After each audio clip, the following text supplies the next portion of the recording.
આ વિડીયોની અંદર આપણે જોઈએ ડીજનરેસી ઇન ટ્રાન્સપોર્ટેશન પ્રોબ્લેમ, એટલે કે આપણે જે ટ્રાન્સપોર્ટેશન પ્રોબ્લેમ સોલ્વ કરીએ initial basic feasible solution find કરવા માટે કોઈ બી 3 મેથડમાંથી એક મેથડનો યુઝ કરીને. તો અહીંયા આપણે જે ટેબલ આપેલું હોય, મતલબ કે ટ્રાન્સપોર્ટેશન પ્રોબ્લેમ આપેલો હોય, તો અહીંયા ઓલરેડી મેં સોલ્વ કરી દીધો વોગેલ્સ અપ્રોક્સિમેશન મેથડનો યુઝ કરીને, કારણ કે અહીંયા આપણે મેઇન જે ફોકસ છે એ ડીજનરેસી ઉપર છે, બરાબર. અને જે આપણે મેથડ જોઈ ગયા initial basic feasible solution find કરવા માટે, તો એની મેથડનો વિડીયો આગળ છે જ, એટલે મેં ફરીથી આની અંદર રિપીટ કરેલી નથી. આપણે જોઈએ કે ડીજનરેસી અકર થાય તો એનું સોલ્યુશન કઈ રીતે લાવવું. તો આ આપણને જે સોલ્યુશન મળ્યું, અહીંયા જે અલોકેશન કર્યા એ વોગેલ્સ અપ્રોક્સિમેશન મેથડનો યુઝ કરીને કર્યા, બરાબર. અને એની ઉપરથી અહીંયા આપણે ટોટલ ટ્રાન્સપોર્ટેશન કોસ્ટ ફાઇન્ડ કરી, તો એ આપણને કેટલી મળી? 3460. એટલે જ્યારે બી આપણે ઓપ્ટિમલ સોલ્યુશન ફાઇન્ડ કરીએ, મતલબ કે modified distribution method, Modi method apply કરીએ, તો એની પહેલાં આપણે initial basic feasible solution find કરવું જરૂરી છે. તો અહીંયા આપણે ઓલરેડી ફાઇન્ડ કરી દીધું. હવે પ્રોબ્લેમ ડીજનરેટ છે કે નોન ડીજનરેટ એ કઈ રીતે ખ્યાલ આવે? તો આપણા જે અહીંયા અલોકેશન કરેલા રહ્યા, બરાબર, એની જે ટોટલ વેલ્યુ હોય એ કોના બરાબર થવી જોઈએ? તો એ થવી જોઈએ m+n-1 બરાબર. એટલે અહીંયા આપણે ચેક કરી લઈએ, તો જુઓ m+n-1 ટોટલ આપણને રો કેટલી આપી હતી? અહીંયા 1 2 3 4 5, બરાબર. એ જ રીતે કોલમ્સ કેટલી? 4. તો નંબર ઓફ રોઝ આપણી 5 પ્લસ નંબર ઓફ કોલમ્સ 4 -1 કેટલા થવા જોઈએ? 8. અને અહીંયા ટોટલ અલોકેશન આપણને કેટલા મળ્યા? 1 2 3 4 5 6 7. તો આ બંને ઇક્વલ થતા નથી. તો જ્યાં સુધી એ વેલ્યુ ઇક્વલ ના થાય ત્યાં સુધી આપણને ઓપ્ટિમલ સોલ્યુશન નહીં મળે. એટલે કે અહીંયા જે સોલ્યુશન મળ્યું એ કેવું મળ્યું આપણને? Degenerate solution. હવે એને નોન ડીજનરેટમાં કન્વર્ટ કરવા માટે ટોટલ અલોકેશન હોવા કેટલા જોઈએ? 8.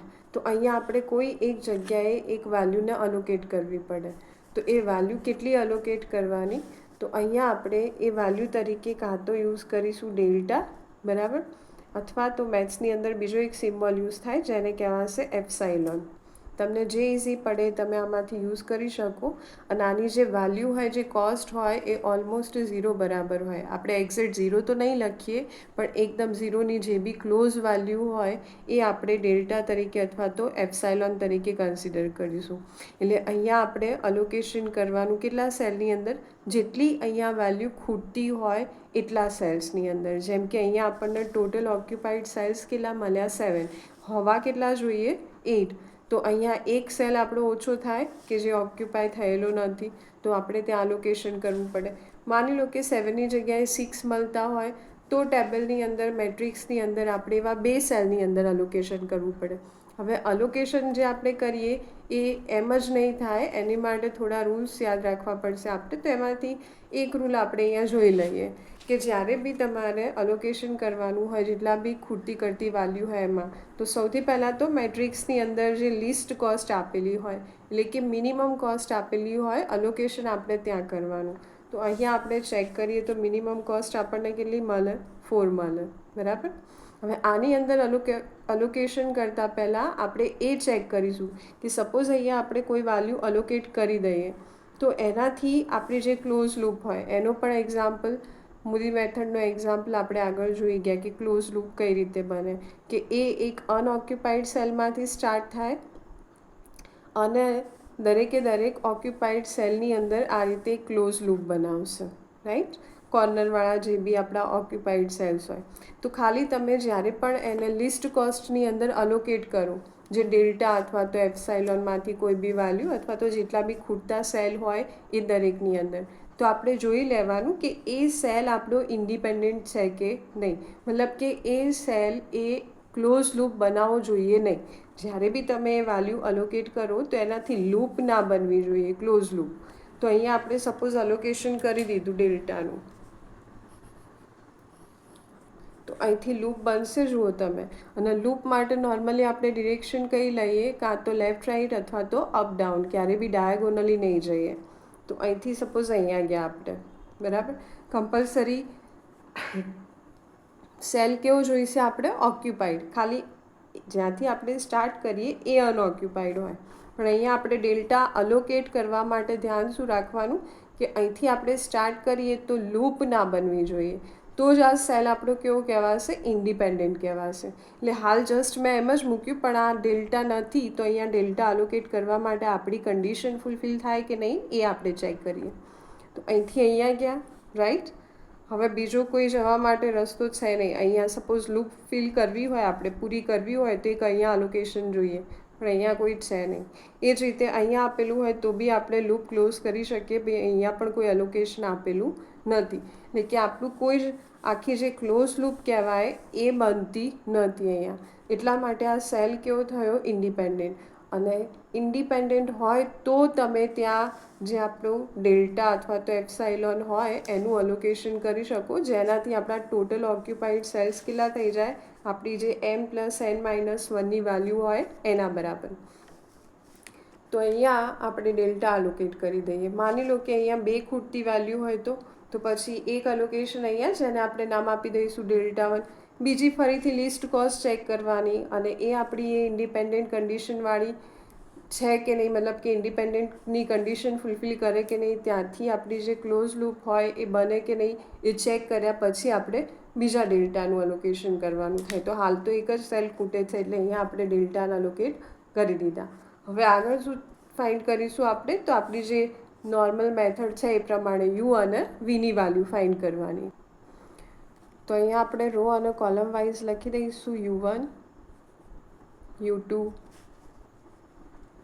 U3, U4 અને U5. અને એ જ રીતે કોલમ્સની અંદર V1, V2, V3 અને V4. બરાબર. તો આ જે આપણે અહીંયા વેલ્યુ ફાઇન્ડ કરવાની આની, એ કોની માટે? ઓક્યુપાઈડ સેલ્સ માટે. બરાબર. ઓક્યુપાઈડ સેલ્સ આપણા કયા? આ રહ્યા. તો એની માટે આપણે આ યુ અને વીની વેલ્યુ ફાઇન્ડ કરીશું. તો ઇક્વેશન કઈ રીતે બનશે તો જોઈ લઈએ ફરી એકવાર. આગળ ઓલરેડી આપણે સમ કેલ્ક્યુલેટ કરેલો જ છે, ફરીથી અહીંયા જોઈએ. તો દેખો, સૌથી પહેલું ઇક્વેશન શું બનશે આ ઓક્યુપાઈડ સેલ માટે? યુ અને વી. એની રો અને કોલમમાં જે યુ અને વીની વેલ્યુ હોય બંનેનો સરવાળો કોના બરાબર થાય? આ જે કોસ્ટ આપેલી હોય, પર યુનિટ કોસ્ટ આપેલી હોય એના બરાબર. એટલે કે U1 plus V2 is equal to કેટલા થશે? 6. એ જ રીતે નેક્સ્ટ ઓક્યુપાઈડ સેલ આ ડેલ્ટા, તો U2 plus V1 is equal to 4. Next cell U2 plus V3 is equal to 10. Next આવશે U3 plus V2 is equal to 4. પછી U3 plus V4 is equal to 6.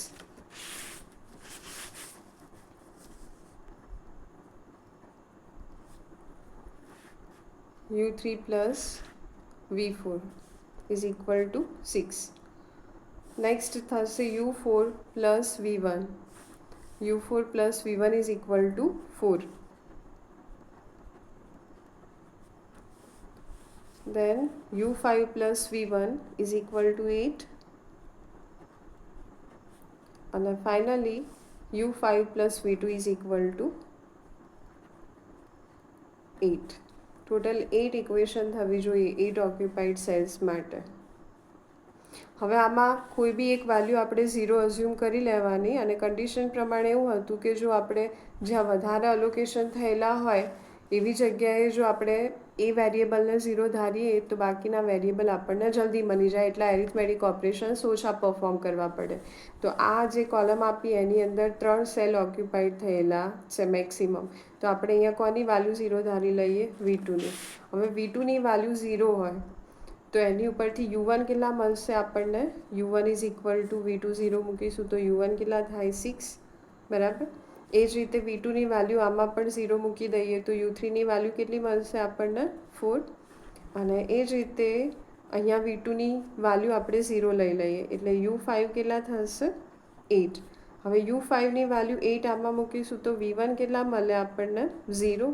V1ની value 0 આમાં મૂકીશું તો U4 કેટલા થશે? 4. Right. એ જ રીતે હવે U3ની વેલ્યુ 4 મળી, U3 અહીંયા મૂકી દઈએ તો 4 હોય તો V4 is equal to 6 minus 4 કેટલા થશે V4 2.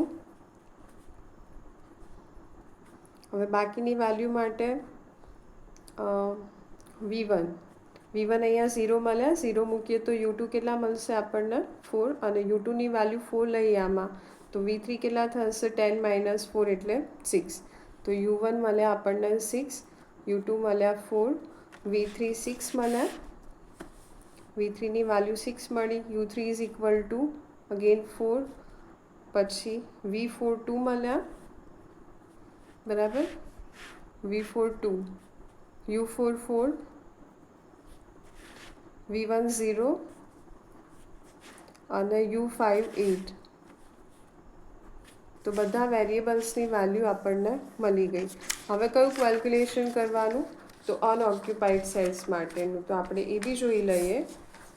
તો અનઓક્યુપાઈડ સેલ માટે લઈએ તો અહીંથી શરૂઆત થાય. શું હતું D11 is equal to C11, any cost કેટલી આપી 6, માઇનસ એમાંથી આપણે કેટલા બાદ કરવાના, એની રો અને કોલમમાં જે U અને Vની વેલ્યુ આપેલી હોય, U1 6 અને V1 0. તો 6 માઇનસ 6 કેટલા થશે 0. એ જ રીતે D13 is equal to 11 minus 6 plus 6, 11 minus 12 કેટલા વધે -1. એ જ રીતે D14 15 માઇનસ 6 પ્લસ 2, 15 માઇનસ 8 કેટલા વધશે 7. પછી નેક્સ્ટ કઈ વેલ્યુ આવશે અનઓક્યુપાઈડ સેલની, D22 6 minus U2 plus V2 એટલે 4 પ્લસ 0 કેટલા વધે 2. દેન D24 12 minus 4 plus 2, 4 plus 2, 12 minus 6 કેટલા વધશે 6. પછી આવશે D31 is equal to 6 minus any U3 અને Vની value 4 plus 0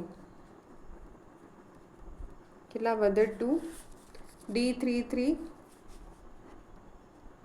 is equal to 7 minus U3 plus V3 4 plus 6,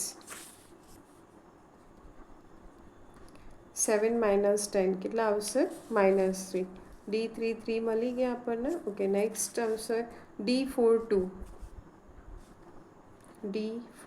is equal to 10 minus 4 plus 0, 4 plus 0 કેટલા વધશે 6. પછી D43 14 minus 4 plus 6, 14 minus 10 4. D44 14 minus 4 plus 2, 14 minus 6 8 વધે. Okay, next આવશે D53 તો 7 minus 8 plus 6, 7 minus 14 minus 7. અને last value D54 is equal to કેટલા આવે 9 minus 8 plus 2 -1. તો આ બધી વેલ્યુ આપણને કોની માટે મળી, અનઓક્યુપાઈડ સેલ્સ માટે. હવે આમાં શું ચેક કરવાનું, નેગેટિવ વેલ્યુ. જો એક કરતાં વધારે નેગેટિવ વેલ્યુ આપેલી હોય તો આપણે મોસ્ટ નેગેટિવ વેલ્યુ લેવાની, મતલબ કે વેલ્યુ આપણી મોટી હોય પણ સાઇન કેવી હોય એની માઇનસ હોય. તો એક તો આ નેગેટિવ વેલ્યુ મળે, એક આ મળે અને આ. એમાં મોસ્ટ નેગેટિવ વેલ્યુ કેટલી થાય -7. કયા સેલ માટે, D53 માટે. તો હવે આપણે લૂપ ક્યાંથી ડ્રો કરવાનું સ્ટાર્ટ કરવાનું, D53 થી. તો અહીંયા આપણે લઈએ D53 એટલે કયો સેલ થાય, આ 5th રો અને આ 3rd કોલમ. તો અહીંયા આપણને મોસ્ટ નેગેટિવ વેલ્યુ મળી. હવે આપણે ક્લોઝ લૂપ ડ્રો કરવાની, અને એ પણ ધ્યાન રાખવાનું કે અનઓક્યુપાઈડ સેલથી સ્ટાર્ટ થાય અને બાકીના બધા જ સેલ કેવા હોવા જોઈએ, ઓક્યુપાઈડ સેલ્સ. તો જુઓ અહીંથી જશે અહીંયા, બરાબર, પછી અહીંથી અહીંયા જશે, ત્યાંથી અહીંયા આ વચ્ચેનો સેલ કન્સિડર નહીં થાય, ખાલી એ વચ્ચે આવશે, અને અહીંથી અહીંયા એ જ રીતે આ બી, અને આને બી કોઈ અફેક્ટ નહીં કરે ને અહીંયા પણ કોઈ અફેક્ટ નહીં કરે. અને ઇવન તમારી ડિરેક્શન અહીંથી તમે લેશો તો બી કોઈ ફર્ક નહીં પડે, આમથી આમ જશો તો બી ચાલે ને, અહીંથી આ રીતે જશો તો પણ ચાલશે. આપણે આમ જઈએ તો અહીંથી અહીંયા એ જ રીતે અહીંયા જશે, અહીંથી આ, અને આ રીતે લૂપ પૂરી કરશે. જે અનઓક્યુપાઈડ સેલથી આપણે લૂપ સ્ટાર્ટ કરી હોય ત્યાં આપણે કયું સાઇન આપીશું, પ્લસ, અને પછી બધી જગ્યાએ ઓલ્ટરનેટ સાઇન, એટલે પ્લસ માઇનસ પ્લસ અને માઇનસ સાઇન, બરાબર. હવે શું ચેક કરવાનું, તો હવે આપણે પહેલાં નેક્સ્ટ ટેબલ ડ્રો કરી દઈએ, પછી એની અંદર જે ચેન્જીસ થતા હોય એ આપણે મૂકીએ. તો અહીંયા મેં નવું ટેબલ ડ્રો કરી દીધું. હવે પહેલાં આપણે ઓલ્ડ ટેબલ જોડે જોડે જોતા જઈએ. તો જે સેલ આપણા અફેક્ટ નહોતા થતા, ઓક્યુપાઈડ સેલ્સ, એને મેં એઝ ઇટ ઇઝ લખી દીધા. હવે જે અફેક્ટ થાય એમાં શું ચેન્જીસ થાય, તો જુઓ આ બંને જગ્યાએ શું છે, માઇનસ સાઇન, બરાબર. માઇનસ સાઇનવાળા જેટલા બી સેલ્સ હોય એની જે આ ઓક્યુપાઈડ, મતલબ કે આપણે જે બી વેલ્યુ અલોકેટ કરેલી હોય ક્વોન્ટિટી, એ ચેક કરવાની. તો અહીંયા 120 અને અહીંયા 30, બરાબર. એમાંથી જે મિનિમમ વેલ્યુ હોય એને આપણે આ માઇનસ સાઇનવાળા જે સેલ્સ હોય એમાં બાદ કરીશું આ જ કોસ્ટમાંથી. એટલે મિનિમમ કોસ્ટ કેટલી, 30, એટલે આ 30માંથી 30 બાદ કરીએ તો આપણો જે આ ઓક્યુપાઈડ સેલ હતો એ હવે નેક્સ્ટ ટેબલની અંદર શું થઈ જશે, અહીંયા અનઓક્યુપાઈડ, એટલે અહીંયા કોઈ બી જાતનું અલોકેશન નહીં થાય, રાઈટ. એ જ રીતે આ માઇનસ વેલ્યુ ફરીથી. હવે આ 120 એમાંથી આપણે કેટલા બાદ કરવાના, 30. તો 120માંથી 30 જાય એટલે કેટલા વધશે, 90. તો નવા ટેબલની અંદર આ 10માં એને કેટલી ક્વોન્ટિટી આપણે અલોકેટ કરીશું, 90. તો અહીંયા આપણે કરી દઈએ 90, બરાબર. એ જ રીતે હવે જ્યાં પ્લસ સાઇન હોય ત્યાં બી આપણે સેમ જે મિનિમમ વેલ્યુ બાદ કરી એને આપણે હવે એડ કરવાના. એટલે આ જે અનઓક્યુપાઈડ સેલ હતો હવે નેક્સ્ટ ટેબલમાં એની અંદર કેટલું અલોકેશન થાય, 30નું. તો અહીંયા આપણે કરી દઈએ 30, અને નેક્સ્ટમાં અહીંયા કેટલા છે, ડેલ્ટા. ડેલ્ટા મતલબ કે એની જે વેલ્યુ મેં તમને કીધું કે ડેલ્ટાની વેલ્યુ કેવી હશે, એકદમ ક્લોઝ ટુ 0. 0 એક્ઝેક્ટ નહીં પણ ક્લોઝ ટુ 0. એટલે એમાં તમે 30 એડ કરો તો કોઈ ફરક નહીં પડે. માની લો કે ડેલ્ટાની વેલ્યુ હોય 0.0000000001 એ રીતે, તો હવે તમે એમાં કોઈ બી વેલ્યુ એડ કરો તો ખાસ કોઈ ડિફરન્સ પડતો નથી. એટલે હવે આની અંદર આપણે 30 એડ કરીએ તો અહીંયા આપણને અલોકેશન કેટલું મળશે, 30. એટલે નેક્સ્ટ ટેબલમાં આપણે આ સેલની અંદર કેટલા અલોકેટ કરી દઈએ, 30, બરાબર. આપણી પ્રોસેસ હવે અહીંયા આટલી પૂરી થઈ ગઈ. તો જુઓ ફરીથી આપણે ચેક કરવાનું કે આપણને જે સોલ્યુશન મળ્યું એ ડીજનરેટ થાય કે નોન ડીજનરેટ. તો m + n - 1, આપણી નંબર ઓફ રોઝ કેટલી, 5, નંબર ઓફ કોલમ્સ કેટલી, 4, -1, કેટલા અલોકેશન થવા જોઈએ, 8. ચેક કરી લઈએ, 1 2 3 4 5 6 7 8, 8 થઈ ગયા અહીંયા. મતલબ કે આ જે સોલ્યુશન છે ડીજનરેટ, ઓપ્ટિમલ નહીં, ડીજનરેટ સોલ્યુશન. હજુ ઓપ્ટિમાલિટી આપણે ચેક કરવાની બાકી છે. માની લો કે અહીંયા બી આગળની જેમ નોન ડીજનરેટ થતું હોય, એટલે કે આ 8 = 8 મળે એની જગ્યાએ 7 6 અથવા તો 8થી ઓછી વેલ્યુ મળતી હોય તો ફરીથી આપણે શું કરવું પડે, ડેલ્ટા અલોકેટ કરવા પડે. કયા સેલની અંદર, તો જોવું પડે કે આખા સેલમાં જે અનઓક્યુપાઈડ સેલ્સ હોય એમાં લિસ્ટ કોસ્ટ કેટલી થાય, અને જે બી અહીંયા વેલ્યુ ખૂટતી હોય, 7 આપ્યા હોય તો કોઈ એક જગ્યાએ અલોકેશન કરવું પડે, 6 હોય તો 2 સેલમાં અલોકેશન કરવું પડે, અને એ પણ સેલ કેવા હોવા જોઈએ, ઇન્ડિપેન્ડન્ટ. એટલે કે જે સેલમાં આપણે ડેલ્ટાને અલોકેટ કરીશું ત્યાંથી કોઈ ક્લોઝ લૂપ બનતી હોવી જોઈએ નહીં, એવા જ સેલમાં, અને એ વેલ્યુ બી કેવી હોવી જોઈએ, આપણી લિસ્ટ હોવી જોઈએ. તો હાલ તો આપણું સોલ્યુશન નોન ડીજનરેટ થઈ ગયું અહીંયા. એટલે હવે ફરીથી એ પ્રોસેસ હાલ રિપીટ કરવાની જરૂર નહીં પડે, પણ તમે કેલ્ક્યુલેટ કરતી વખતે ધ્યાન રાખજો કે જ્યારે બી ટેબલ પૂરું થાય ત્યારે પહેલું એ ચેક કરી લેવાનું કે આપણે આ કન્ડિશન ફૂલફિલ થાય કે નહીં. તો હવે અહીંયા આપણે ફરીથી આપણું સોલ્યુશન ઓપ્ટિમલ છે કે નહીં એની માટે યુ અને વીની વેલ્યુ ફાઇન્ડ કરી લઈએ અને જોઈ લઈએ કે આપેલું સોલ્યુશન આપણું ઓપ્ટિમલ થાય કે નહીં.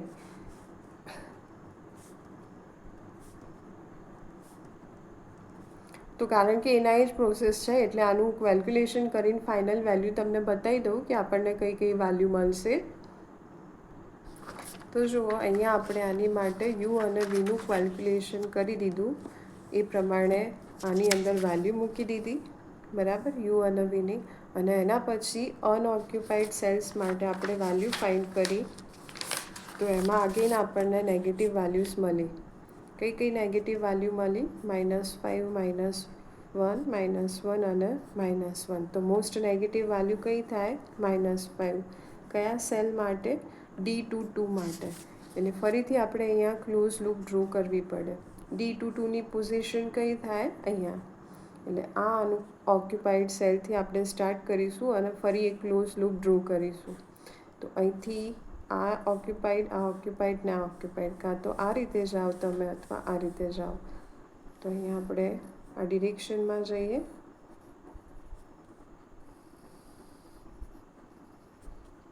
અને અહીંથી જ્યાંથી સ્ટાર્ટ કર્યું હોય ત્યાં કઈ સાઇન અલોકેટ કરીશું? પ્લસ.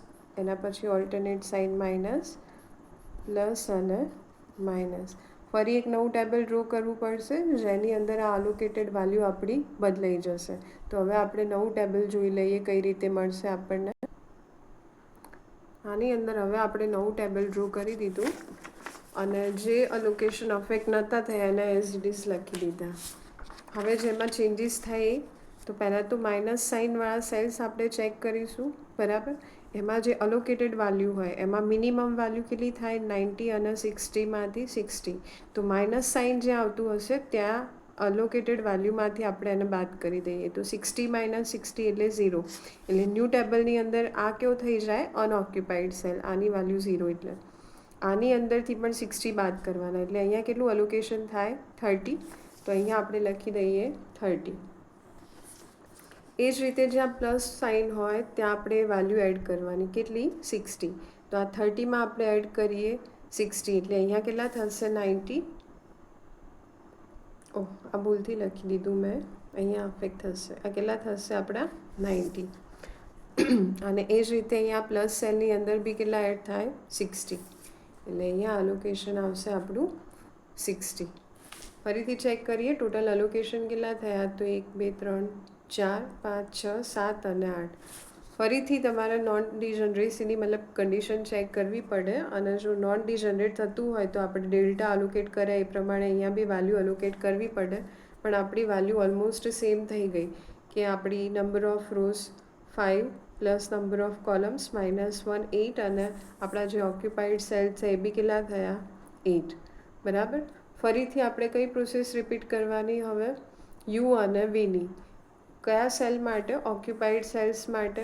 એ જ રીતે અનઓક્યુપાઈડ સેલ માટે આપણે ઓપોર્ચ્યુનિટી કોસ્ટ ફાઇન્ડ કરીશું, બરાબર. આગળ આપણે પ્રોસેસ જોઈ ગયા એટલે ફરી હવે હું રિપીટ નહીં કરું. એ પ્રોસેસ ક્યાં સુધી ચાલુ રાખવાની? જ્યાં સુધી ડીઆઈજે, બધા ડીઆઈજેની વેલ્યુ આપણને ગ્રેટર દેન 0 ના મળે ત્યાં સુધી, બરાબર.